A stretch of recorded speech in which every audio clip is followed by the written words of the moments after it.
unravel us to our ancient tales and lore. From the sands of Egypt to the cosmic we explore. Unveil the mysteries of gods and sacred rites. With Lovecraftian whispers and quantum physics lights. We'll journey through the pharaoh's tombs where shadows creep.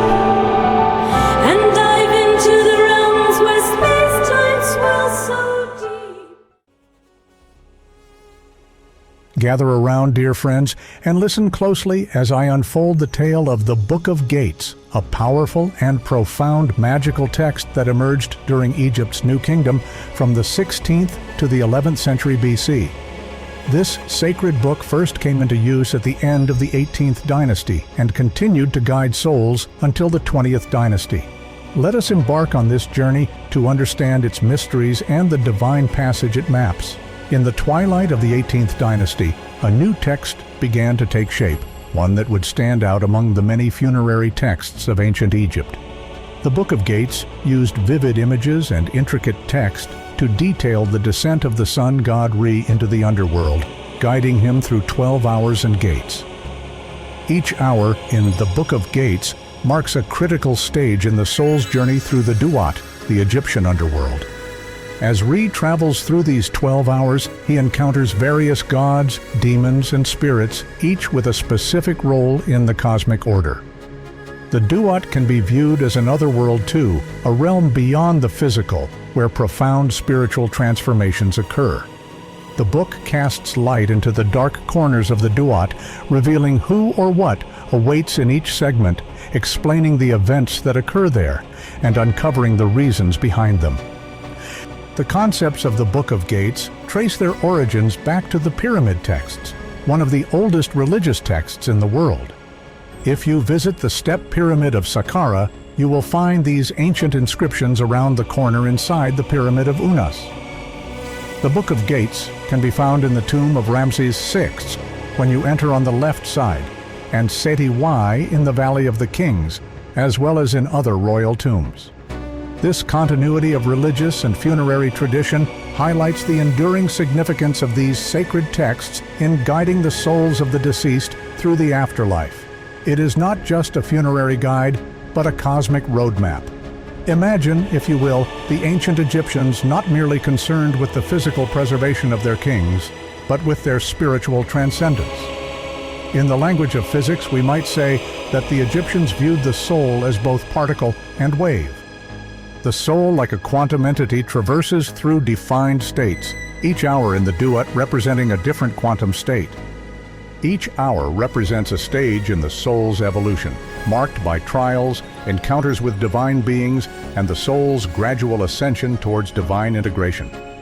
The text's intricate symbolism and precise imagery serve as a map for this sacred voyage. Eric Hornung, a renowned Egyptologist, introduces the Book of Gates as a text of significant depth and coherence, standing out for its meticulous detailing of the soul's journey through the Duat. Welcome, explorers of history and mystery. Today, we're diving into the fascinating world of ancient Egypt. But wait, what if I told you that we'll have some special guests joining us on this journey? Meet Dr. Carl Jung, Professor Zweistein, and H.P. Lovecraft, icons from different worlds, here to share their unique perspectives on ancient Egypt. But before you get too excited, there's something you should know. These characters are part of our imaginative ensemble, here to make our adventure more entertaining and insightful. Think of them as our time-traveling guides, blending history with a touch of whimsy. While they might not have actually discussed pyramids over tea, their unique ideas and theories can help us see ancient Egypt from fresh, intriguing angles. So, sit back, relax, and enjoy the show as we let our imaginations run wild. Who knows? You might just learn something new from our extraordinary guests. And remember, while our characters might be fictional, the wonders of ancient Egypt are very real. Let's embark on this unforgettable journey together. Hello, fellow adventurers. Are you ready to embark on a journey through the sands of time and the corridors of the mind? Together, we'll explore the archetypes, myths, and symbols that make ancient Egypt a timeless enigma. From the Great Pyramids to the secrets of the Sphinx, we'll dive deep into the collective unconscious and discover the universal themes that connect us all. Welcome, intrepid explorers. Are you ready to delve into the mysteries of the past and encounter the inexplicable cosmic horrors that lurk within? Join me, if you dare, as we unravel the enigmatic wonders of ancient Egypt. If you find yourself unprepared for the journey, perhaps it's best to switch to your favorite soap opera. After all, we wouldn't want to wake up your mom with the nightmares you'll have tonight. Welcome to part 1 of our journey through the Book of Gates, an ancient Egyptian funerary text that guides the soul through the underworld. In this episode, we'll explore the mysteries and symbolism of the first hour, where the soul begins its passage through the realm of the dead. The first hour is a crucial stage, setting the tone for the entire journey. As we delve into this ancient text, we'll not only uncover its historical and mythological significance, but also explore it through the lenses of modern thought. Imagine the chilling, otherworldly landscapes painted by H.P. Lovecraft, where the unknown lurks behind every gate. How does this perspective alter our understanding of the ancient Egyptian underworld? Then we turn to C.G. Jung's analytical psychology, examining the archetypal symbols and the soul's journey as a process of individuation and self-discovery. Finally, we venture into the realm of quantum physics, pondering the parallels between ancient beliefs and modern theories about the nature of reality and the universe. Join us as we embark on this multidimensional exploration of the first hour in the Book of Gates. Prepare to be captivated by the rich symbolism, profound mythology, and the intriguing connections between ancient wisdom and contemporary thought. Welcome to the beginning of our journey through the Book of Gates. Let's begin our journey through the other world. Imagine a vast desert landscape with mountains in the background. The sky is twilight, casting a mystical glow over the scene.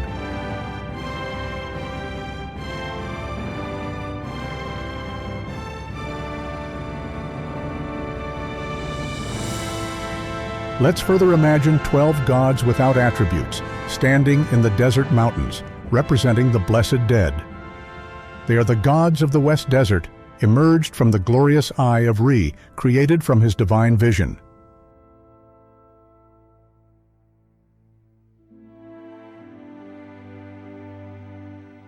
In the center of the night sky, we discover the solar bark of Re journeys forward. The sun god, depicted as a scarab beetle within the sun disk, is encircled by the serpent Ouroboros, symbolizing eternity. The gods Sia, representing perception, and Heka, embodying magic, stand vigilant at the front and back of the bark.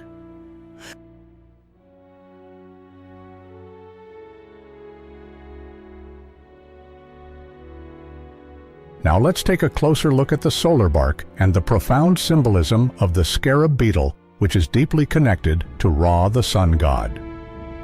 In the first hour of the Book of Gates, we encounter one of the most iconic symbols in ancient Egyptian mythology, the scarab beetle, known as Khepri.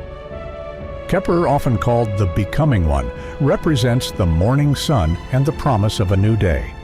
The ancient Egyptians revered the scarab beetle for its amazing ability to seemingly generate itself from balls of dung. This unique trait made the scarab a powerful symbol of creation and renewal. Imagine watching a scarab beetle rolling a ball of dung across the ground.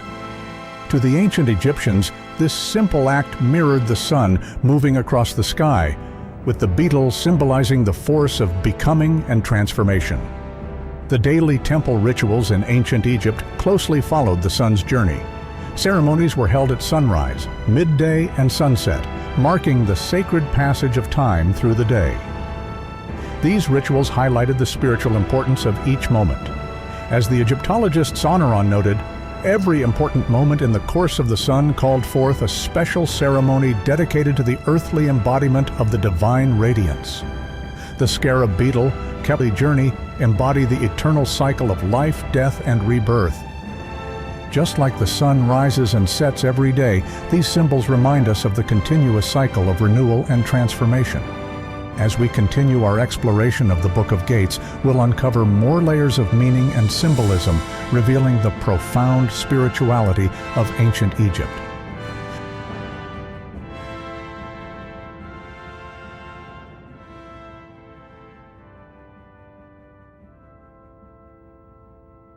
In the heart of this mystical symbolism, the Ouroboros encircles the sun bark of Ra, the sun god.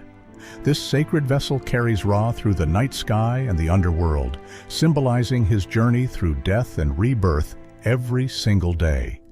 Every morning, as the sun rises, it signifies Ra's victory over the forces of darkness and chaos, a battle fought nightly as he traverses the underworld. The Ouroboros around his bark is not just a guardian, but a representation of this perpetual cycle, highlighting the sun's daily resurrection and the continuity of life and the cosmos. The eternal serpent, or Ouroboros, also represents balance and order, known as Ma'at in ancient Egyptian belief. Ra, the sun god, upholds this order as he travels through the sky in his sun bark. The serpent, forming a loop around the sun bark, symbolizes that this cosmic order is never ending. This image shows how the ancient Egyptians believed that order always triumphs over chaos, reflecting their deep understanding of the universe.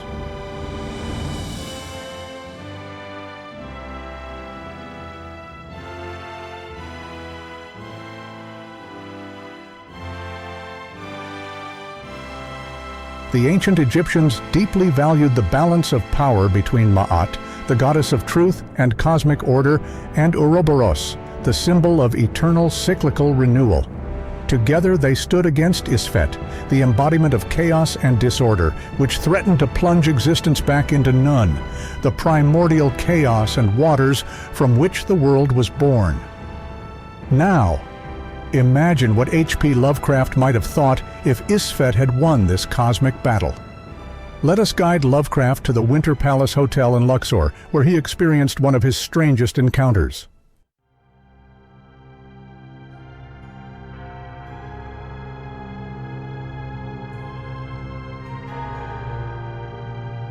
During my sojourn in Egypt, I found myself ensconced at the Winter Palace in Luxor, a grand edifice frequented by scholars and adventurers from all corners of the globe. It was there, on a particularly cold and eerily silent night, that I encountered a peculiar Englishman who would irrevocably alter the course of my life.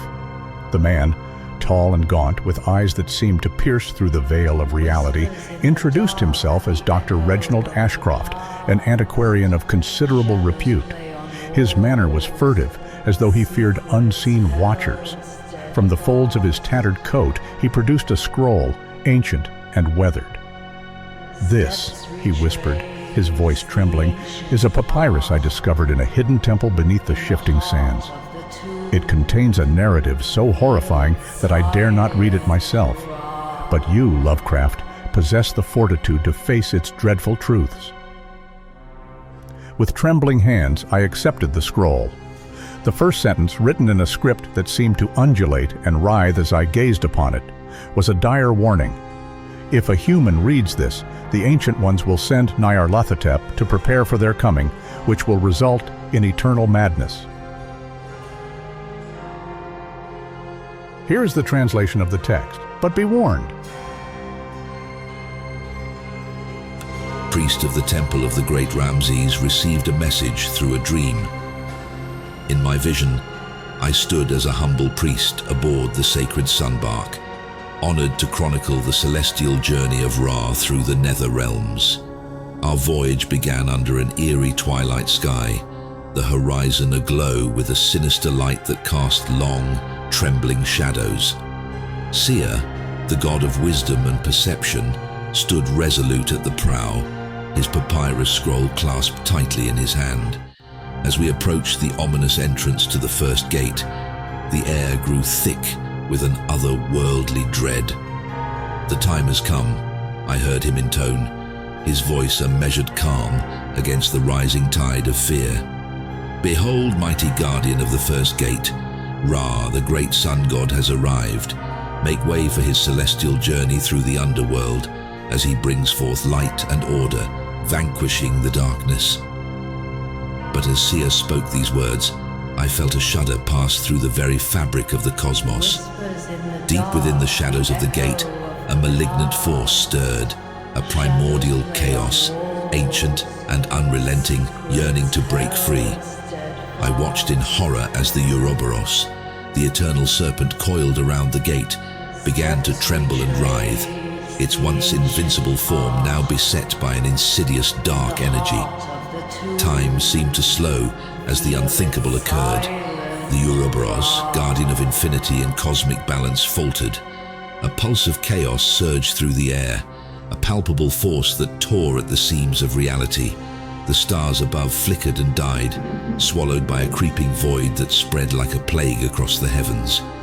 As the sun bark trembled beneath my feet, I saw the sun itself, our beacon of hope and rebirth, consumed by monstrous forms that defied all comprehension.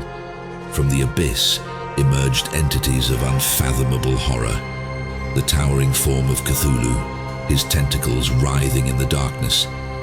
Nyarlathotep, the crawling chaos, with his malevolent smile and ever-shifting shape. And the unspeakable presence of Yog-Sothoth, the gatekeeper of all time and space, his countless eyes staring into the soul. The worldly beings. The sky, once a canvas of celestial order, now swirled with the darkness of a starless eternal night. Humanity, our proud civilizations, crumbled into dust before my eyes. The once steadfast minds of my companions shattered under the weight of these incomprehensible horrors. I watched as the survivors, now driven mad by terror, fled into the desolate, shifting landscape, their screams a symphony of despair that echoed through the void. In the heart of this chaos, I found myself drawn to whispers of forbidden knowledge, dark secrets that seeped into my mind like poison. Desperation drove me to seek out these eldritch truths, even as I felt my soul slipping away into the maw of madness. I uncovered blasphemous texts that spoke of the Old Ones inside Nun, which represents the chaotic, formless waters that existed before the creation of the world. The gate, once a bastion of cosmic order, now stood as a corrupted portal, twisted by the relentless forces of chaos. The sun bark drifted aimlessly in this nightmarish realm, a fragile vessel adrift in an ocean of eternal night. I felt the universe itself unravel around me, the delicate balance of Ma'at obliterated, replaced by the boundless horrors of primordial chaos. As I stood on the deck of the sunbark, a strange calm washed over me. The horrors of chaos seemed to recede for a moment, and in that brief respite, I realized the full magnitude of our doom. The Ouroboros had not merely faltered, it had failed utterly. The serpent, in its eternal struggle, had been defeated, and the primordial chaos it sought to contain had been unleashed upon the universe. With a sudden and horrifying clarity, I understood that this was the end. The Ouroboros, once a symbol of infinity and order, lay broken, its power shattered and its essence consumed by the very chaos it had guarded against. The Old Ones, those ancient harbingers of doom, were now free to reign over a cosmos plunged into an endless night of madness and despair. The sunbark, once a vessel of hope and renewal, now drifted through a realm where chaos reigned supreme. The sky, now a void of starless black, offered no solace, no promise of dawn. The universe, once governed by the delicate balance of Ma'at, had succumbed to the boundless horrors of primordial chaos. All that remained was a haunting memory of order, a distant whisper drowned out by the cacophony of eternal madness. Whispers in the dark, the echo Lovecraft jolted awake, the visions seared into his mind. Dr. Ashcroft was gone, leaving only the ancient scroll as a testament to the night's events. The Winter Palace Hotel, with its eerie atmosphere, seemed to press in around him, and he knew he had glimpsed a truth far more terrifying than any fiction he could conjure.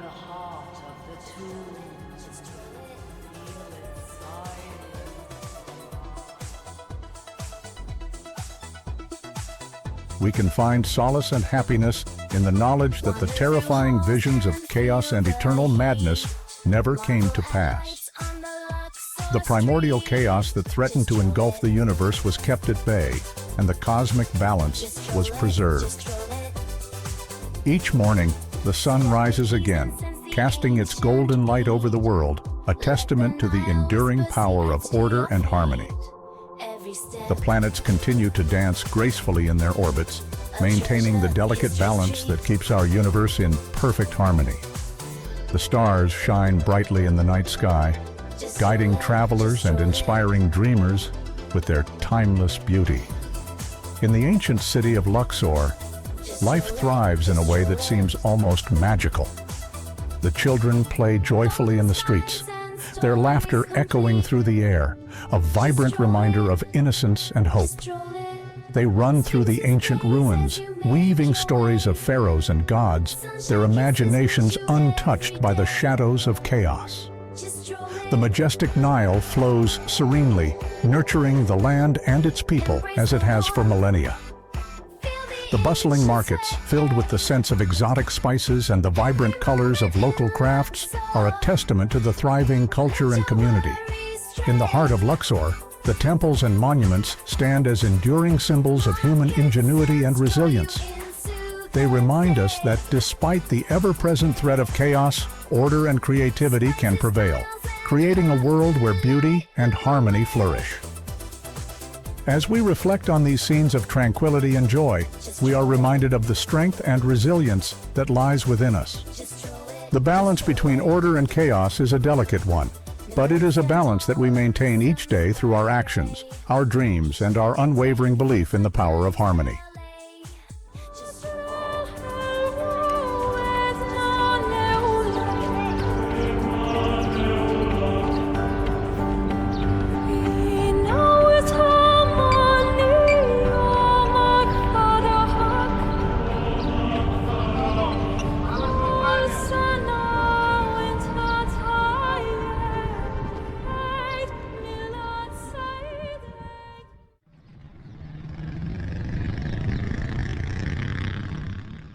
Now let's journey back to the first gate, where the sunboat will soon make its entrance. This moment is rich with symbolism and profound meaning. Sia greets the guardian snake with the words, "Welcome, mighty serpent, the sunboat carries Ra, the embodiment of divine light and order. Your vigilance ensures the balance of Ma'at is upheld as we venture into the depths of the underworld. Prepare, for the journey of transformation and rebirth begins anew." In this scene, Sia's words acknowledge the importance of the snake's protection. The sunboat carrying Ra prepares to enter the first gate, marking the beginning of a transformative journey through the underworld. In ancient Egyptian mythology, Sia is the personification of perception and intellectual understanding. He is often depicted as a god who accompanies the sun god Ra on his solar bark, aiding in navigating the complex realms of the underworld. Sia's role is crucial, as he represents the divine aspect of insight and awareness, enabling Ra to see and comprehend the hidden dangers and pathways in the dark, chaotic underworld. By embodying wisdom and perception, Sia ensures that the journey through the afterlife is guided by knowledge and clarity, maintaining the balance and order of the cosmos. So what happens next? The sun bark enters the first gate. Sia and Heka, embodying magic, stand vigilant at the front and back of the bark.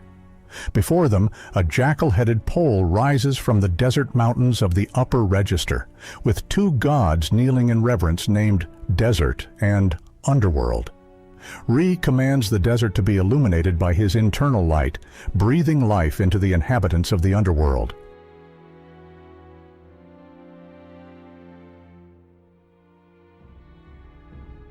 Then the solar bark is drawn through the underworld by the underworld inhabitants, 4 blessed dead who pull the rope, ensuring the safe passage of the sun god. They encounter a procession of 14 gods, each with distinct attributes like ram or falcon heads, guiding the way.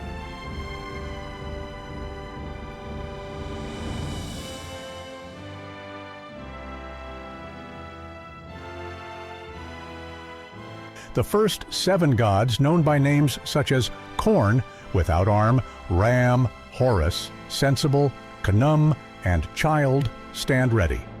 The last 6 are the gods who are in the entrance, with the final staff-bearing god remaining anonymous. As Re journeys on the paths of the underworld, these gods provide guidance and protection.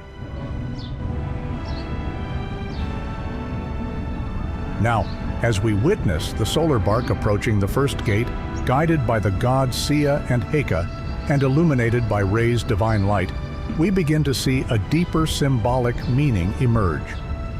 To delve into this profound symbolism, let's turn to Dr. Carl Jung, the pioneering psychologist, who will share his insights on the first gate of the Book of Gates. We invite you to hear his thoughts. Thank you for joining us today. Can you start by explaining the significance of the first gate in the Book of Gates?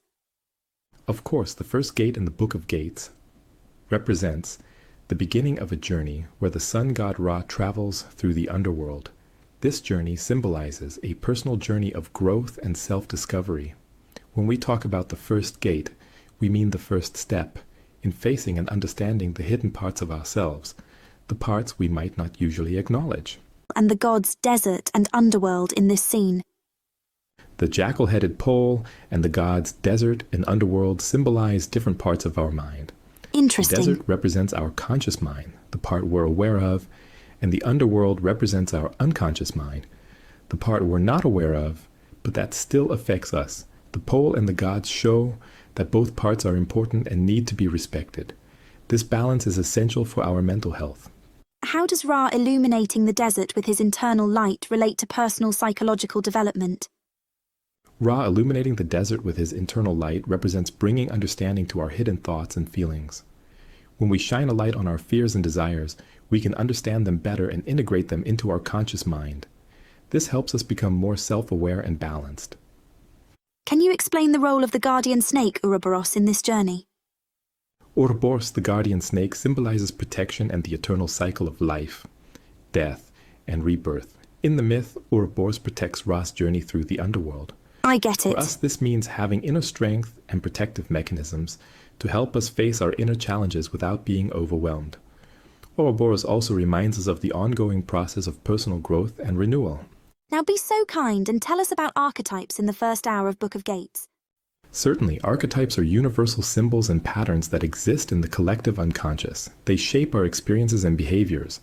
Here are some examples. The hero. Ra is an example of the hero archetype.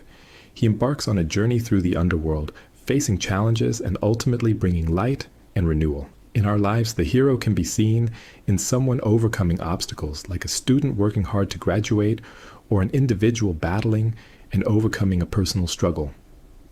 The shadow. The underworld represents the shadow archetype, the hidden and often darker parts of ourselves that we might not want to face. Acknowledging and understanding these parts, such as hidden fears or suppressed emotions, is crucial for personal growth. The wise old man. Sia, as the god of perception, can be seen as the wise old man archetype, offering insight and guidance. This archetype might appear in our lives as a mentor, teacher, or even an inner voice of wisdom that helps us navigate complex situations.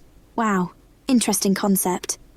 The self, the journey through the underworld, and the integration of its aspects into consciousness symbolize the self archetype. This represents the unified and balanced whole of our personality. Achieving this involves bringing together all parts of ourselves, both conscious and unconscious, to achieve a harmonious state.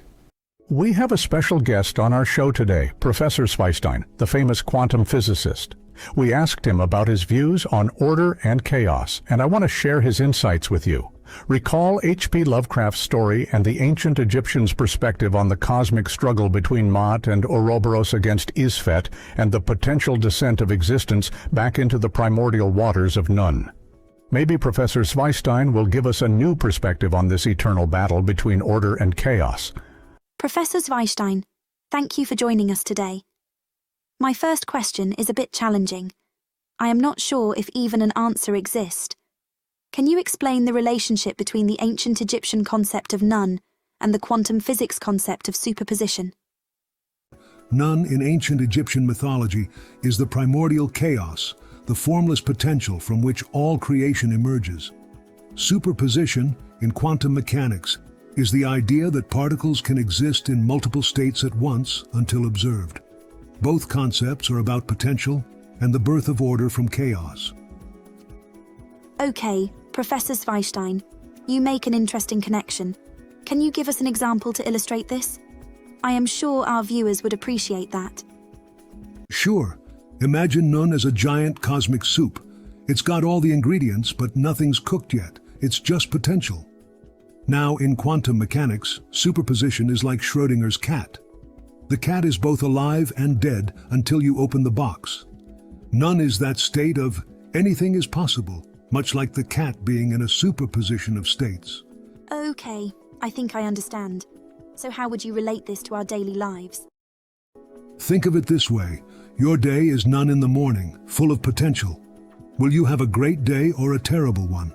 It depends on your actions and choices, your observations.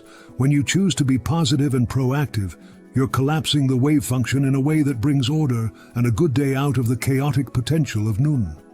Professor Zweistein, what are your thoughts on the debate about the role of human observation in quantum mechanics? There are scientists like the naive realists who dispute your view. As I understand, they claim that human observers are irrelevant. The age-old question of whether we're the cosmic celebrities or just background extras in the grand quantum play. Let me break it down for you with a bit of humor. Please, go ahead. Picture this. You're at a fancy restaurant and there's a waiter named Mr. Quantum Mechanics. According to the Copenhagen interpretation, until you look at the menu, it's in a superposition of all possible dishes. Once you decide, voila, the wave function collapses and you get your spaghetti bolognese. So, we're the diners deciding the menu. I hope I understand correctly. Exactly. But then you have the many worlds folks who say, hold on a second. In one universe, you're eating spaghetti, but in another, you're having a burger, and in a third, you're stuck with a salad. Suddenly, your simple dinner choice has created a cosmic buffet across multiple dimensions. And what about the objective collapse theories? Yes, the objective collapse theorists. They believe Mr. Quantum Mechanics has a schedule, and the dishes will just appear on their own without your input. Imagine sitting at your table and the food just materializes like magic. You might not get what you wanted, but hey, dinner is served. That's quite a picture, Professor. But what about the naive scientists who think our observation isn't needed at all? The naive realists. They think we're just diners in the background, and Mr. Quantum Mechanics runs the show independently. We're there enjoying the ambiance, while the dishes are prepared and served without our say. Whether you look at the menu or not, the spaghetti's on its way. My God, this is confusing. So what's your take on this, Professor? Well, I like to think of it this way. Whether we're making the choices, creating new realities, or just enjoying a predetermined meal, the important thing is to savor the experience. In the grand quantum restaurant of the universe, every interpretation adds a unique flavor. So, let's enjoy the cosmic cuisine and leave the kitchen debates to the physicists. Thank you, Professor Zweistein, for that delightful explanation. The pleasure is mine. Remember, in the quantum restaurant, the menu is vast, the possibilities are endless, and the desserts are out of this world.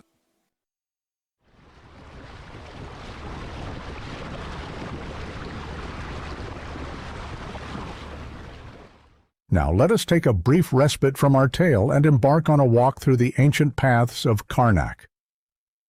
Imagine yourself standing at the western gate of this magnificent temple complex, a gateway to a world steeped in divine mystery and grandeur. As you step through the gate, the air is filled with the echoes of ancient chants and the subtle fragrance of incense. The path before you is one trodden by countless priests and devotees, carrying the sacred statue of Ra from the harbor to the chapel. The stone avenue is flanked by towering statues and obelisks, each a testament to the grandeur of the gods. The walk is serene, yet profound. The priests, garbed in pristine linen, chant hymns to Ra, their voices blending in a harmonious tribute to the sun god. You can almost hear the rhythmic beat of their feet, the gentle sway of the procession as they move with reverence and purpose. As you approach the chapel of Ra, the statue of the god gleams in the soft light of the setting sun. It is a moment of pure sanctity where the divine and the mortal worlds intertwine. The chapel, a sanctuary of peace and power, stands as a beacon of hope and faith. Enjoy the walk and dream a bit with the music.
After this walk through the ruins of Karnak, we might get a glimpse into the mental universe of the ancient Egyptians. Though this magnificent culture has long since faded, we can perhaps capture a fleeting sense of their world, much like the lingering echoes in an orchestra hall after the concert has ended. The second gate is protected by serpent deities and requires the soul to demonstrate knowledge of specific spells to pass through. We will explore the non-existence of natural laws in the Duat, Egyptian magic and its relationship to quantum physics, and more. If you enjoyed our quantum leap through the Book of Gates and want to continue this incredible journey together, don't forget to hit that like button and follow the channel. Your support helps us explore more mystical and fascinating tales from ancient times. Let's unravel these cosmic mysteries side by side. See you in the next adventure. Yeah. Good? Good? Yes. Yes.